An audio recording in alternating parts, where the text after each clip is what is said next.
గంగాధర్లు ఇద్దరు కూర్చొని బాగా బాధపడుతూ ఉంటారు. ఇక తన రూమ్‌లో ఉంటూ గంగాధర్ తన మానాన తను బాగా ఏడుస్తూ బాధపడుతూ ఉంటాడు. ఇక గంగ కూడా అంతే.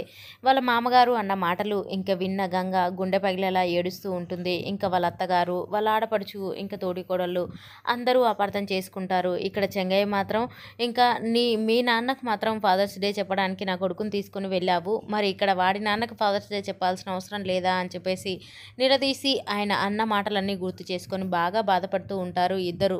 ఇంకా వాళ్ళిద్దరూ బాధపడుతూ ఉండగా చెంగయ్య మాత్రం తన రూమ్‌లో ఉంటూ ఆలోచిస్తూ అటు ఇటు తిరుగుతూ ఉంటాడు. కొడుకుని అన్నేసి మాటలన్నాను, కోడల్ని అన్నిగనం మాటలన్నానని బాధపడుతున్నాడో ఏమో! కానీ అటు ఇటు కాలు కాలిన పిల్లిలా తిరుగుతూ ఉంటాడు. ఇంక తనైతే చాలా బాధపడుతున్నట్టే కనబడుతూ ఉంటాడు చెంగయ్య. అంతలోనే ఇంక దేవమ్మ అయితే చెంగయ్య దగ్గరికి వచ్చేస్తూ ఉంటుంది. వచ్చి తను చెంగయ్యతో ఏం మాట్లాడుతుంది అనేది నెక్స్ట్ సీన్‌లో చూద్దాం. ఈ వీడియో గనుక మీకు నచ్చినట్లయితే please do subscribe. Thank you for watching friends.